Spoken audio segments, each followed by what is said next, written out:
95%। ये नंबर सुन के तुम्हें क्या लगता है, इम्पॉसिबल या सिर्फ टॉपर्स के लिए है? तो ये तुम्हारी सबसे बड़ी गलतफहमी है और वही चीजें मैं तुम्हें इस वीडियो में बताऊंगा। 95% लाने वाले लोग जीनियस नहीं होते, वो लोग जानते हैं कि मार्क्स आते कहाँ से हैं और वही फॉर्मूला मैं तुम्हें बताऊंगा। Subject wise, marks wise, step by step सब कुछ डिटेल में बताऊंगा।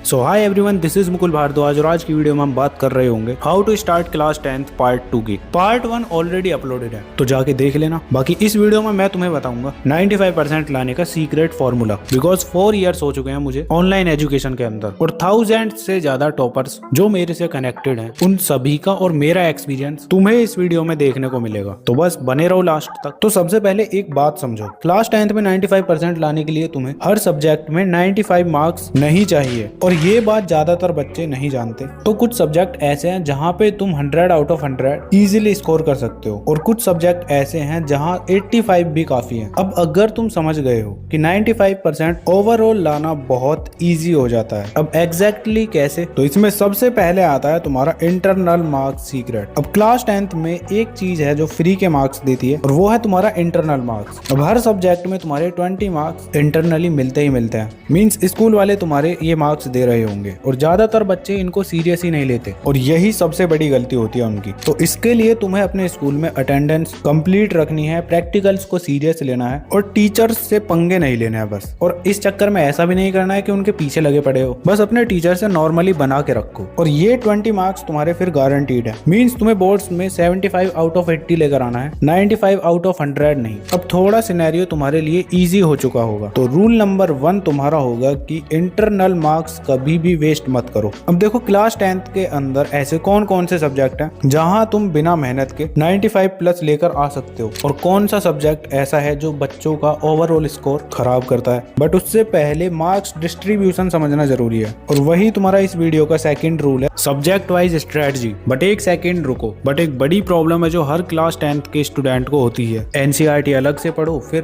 प्रैक्टिस के लिए अलग से बुक लो, कॉम्पिटेंसी बेस्ड टाइप क्वेश्चंस के लिए अलग और कॉन्सेप्ट्स को समझने के लिए अलग से स्टैंडर्ड्स बुक्स। अब इतनी बुक्स, इतना कंफ्यूजन और इतना टाइम वेस्ट होता है ना, क्या ही बताऊं। अपने टाइम पर मैं भी ये फेस करता था। तो रिसेंटली मैंने सभी बुक्स देखी और पर्सनली मुझे एमटीजी की ये वाली बुक सही लगी। इसके अंदर तुम्हारी NCERT theory, well labelled diagrams, 50% competency based questions, case based questions और असर्शन रीजन, हर टाइप के क्वेश्चंस तुम्हें मिल रहे होंगे। मतलब कि सब कुछ एक जगह है। ऑनेस्टली काश ये मेरे टाइम पर होती तो मुझे भी इधर उधर नहीं भागना पड़ता। अब लिंक डिस्क्रिप्शन में है, एक बार चेक जरूर कर लेना और इस पे डिस्काउंट भी चल रहा है। अब डिफरेंट टाइप के क्वेश्चंस की प्रैक्टिस करना क्यों जरूरी है अभी तुम्हें आगे पता चलेगा। तो अब स्टार्ट होती है तुम्हारी सब्जेक्ट वाइज प्रायोरिटी, जिसके अंदर सबसे पहले आता है तुम्हारा इंग्लिश। ये तुम्हारा सबसे अंडररेटेड सब्जेक्ट है और यहाँ पे तुम इजिली 95 प्लस लेकर आ सकते हो, बिकॉज कोई इतना हार्ड सब्जेक्ट नहीं है तुम्हारा। डेली इसको 10 to 15 मिनट्स पढ़ोगे ना, वही काफी है, बिकॉज इसके अंदर कुछ इतना तगड़ा रॉकेट साइंस है ही नहीं। रीडिंग है तुम्हारी, राइटिंग, ग्रामर, हर साल सेम फिक्स्ड पैटर्न रहता है। लास्ट 3 इयर्स के पेपर उठा लो, उसमें तुम्हें दिख जाएगा ऑलमोस्ट सेम टाइप के क्वेश्चंस दिखेंगे। अब ये तुम्हारा वो सब्जेक्ट है जहाँ पे तुम अपना कम टाइम इन्वेस्ट करके हाई रिटर्न्स लेकर आ रहे होगे। इसकी तरह सेम एक और सब्जेक्ट है जो कि है तुम्हारा हिंदी। मेजॉरिटी बच्चों के पास हिंदी ए होगा या फिर बी होगा और कुछ बच्चों के पास संस्कृत होगा। ये भी तुम्हारा इंग्लिश की तरह ही सब्जेक्ट है, कम टाइम ज्यादा रिटर्न वाला। तो अगर दिन में तुम 10 से 15 मिनट इस सब्जेक्ट को भी पढ़ रहे हो तो भाई काफी है तुम्हारे लिए। देन फिर आता है तुम्हारा थर्ड सब्जेक्ट एसएसटी।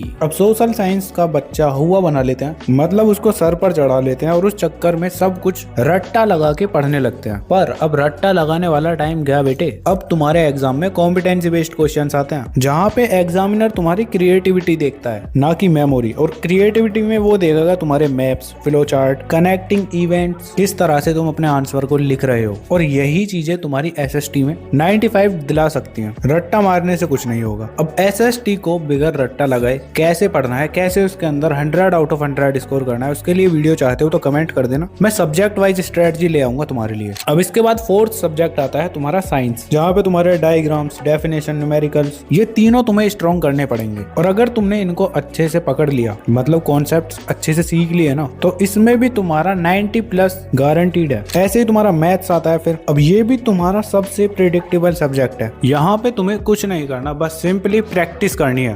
प्रैक्टिस में एनसीईआरटी के सभी एग्जांपल्स और बैक एक्सरसाइज वाले क्वेश्चंस करो और उसके साथ साथ प्रीवियस ईयर क्वेश्चंस और कॉम्पिटेंसी बेस्ड क्वेश्चंस भी लगाओ। और PYQs and competency based questions के लिए मैंने यहाँ नीचे वीडियो में बुक टैग कर रखी है, तुम उस बुक को ले सकते हो। और अगर तुम ये सब चीजें कंप्लीट कर लेते हो ना, तो फिर मैथ्स के अंदर भी 95 प्लस स्कोर करना पॉसिबल है, और वो भी विदाउट एनी कोचिंग। तो देख लो तुम्हें कितना बढ़िया फायदा मिल रहा है इस वीडियो को देखने का। अब चलो तुम्हें मैं वो चीज बताता हूँ जो मैंने वीडियो के स्टार्टिंग में बोला था ना, कि एक एवरेज बच्चा भी 95% क्लास 10th के अंदर लेकर आ सकता है अभी से पढ़ के। तो क्या चीज है वो, उसे बताने से पहले सिलेबस को कैसे कंप्लीट करना है चलो बताता हूँ। तो अब रूल नंबर 3 तुम्हारा स्टार्ट होता है, सिलेबस कंप्लीशन स्ट्रेटजी। अब 95% लाने के लिए तुम्हें सिलेबस को जल्दी कंप्लीट करना जरूरी है। अब जल्दी मतलब ये नहीं है कि कुछ समझ आ नहीं रहा, तुम बस लेक्चर देखे जा रहे हो, नोट्स बनाए जा रहे हो। ये गलती तुम्हें नहीं करनी है, तुम्हें स्मार्ट तरीके से अपने सिलेबस को कंप्लीट करना है। सिलेबस कंप्लीट करने से पहले तुम्हें पता तो होना चाहिए कि क्या क्या तुम्हारे सिलेबस के अंदर इस बार पूछा जा रहा है, बिकॉज हर साल चेंज होता रहता है सिलेबस थोड़ा बहुत। इसीलिए मैंने टेलीग्राम पर तुम्हारे हर सब्जेक्ट के सिलेबस की पीडीएफ अपलोड कर रखी है, डाउनलोड करना और सिलेबस देख लेना, ठीक है। बिकॉज अगर यहाँ बताने लग जाता ना तो वीडियो बहुत लंबी हो जाती। तो टेलीग्राम लिंक डिस्क्रिप्शन में, वीडियो के बाद जाके डाउनलोड कर लेना। अब जैसे ही तुम्हें सिलेबस का पता चल जाता है तो टारगेट लेकर चलो, अगले 6 से 7 महीने में तुम्हें अपने सिलेबस को कंप्लीट कर लेना है। कैसे करोगे, पहले 2 महीने के अंदर तुम्हें अपने हर सब्जेक्ट के फर्स्ट 3 चैप्टर्स को एकदम स्ट्रॉन्ग कर लेना है, मतलब कि अच्छे से पढ़ना है उनको बस। ये तुम्हारी फाउंडेशन होने वाली है और बाकी के बचे हुए चैप्टर्स का बेस होगा, ठीक है। इसके बाद अगले 2 महीने के अंदर तुम्हें अपने 50% सिलेबस को कंप्लीट कर लेना है। और जैसे जैसे तुम डेली पढ़ते जाओगे, तुम्हारी कंसिस्टेंसी बनती जाएगी ना, तो अब तुम्हारा माइंड चीजों को जल्दी समझने लगेगा, बिकॉज पहले इतनी आदत नहीं थी ना, अब ये तुम्हारी हैबिट बन जाएगी। तो अब जो तुम्हारा बचा हुआ 50% सिलेबस है ना, उसको तुम और जल्दी कंप्लीट कर पाओगे। और फिर अगले 3 महीने के अंदर तुम्हें अपने पूरे सिलेबस को कंप्लीट कर लेना है। ध्यान रखो, तुम कभी भी इस वीडियो को देख रहे हो, तुम्हें अपने सिलेबस को दिसंबर तक कंप्लीट करना है। अब इस स्ट्रेटजी में तुम्हें 3 चीजें करनी है। फर्स्ट है कंसिस्टेंसी, तुम्हें डेली पढ़ना है थोड़ा थोड़ा। 1.5 घंटे की सेल्फ स्टडी भी तुम्हारे लिए काफी है। और अगर तुम्हें टाइम मैनेज करना नहीं आ रहा है तो लास्ट वीडियो मैंने टाइम टेबल वाली अपलोड की है, उसमें मैंने अच्छे से एक्सप्लेन किया है, उसको जाके देख सकते हो, ठीक है। अब इसके बाद सेकेंड थिंग है तुम्हारी कॉन्सेप्ट क्लियरिटी। अब क्लास 10th के क्वेश्चंस पहले जैसे नहीं रहे हैं, 50% कॉम्पिटेंसी बेस्ड क्वेश्चंस होते हैं ना, तो इसीलिए कॉन्सेप्ट को समझो। और उसके बाद थर्ड थिंग तुम्हें फॉलो करनी है प्रैक्टिस, जहाँ पे मैंने तुम्हें ऑलरेडी बता रखा है क्या करना है। तो कंक्लूजन ये है कि थोड़ा थोड़ा पढ़ो, डेली पढ़ो। तो सिलेबस कंप्लीशन में तुम्हारा यही काफी है।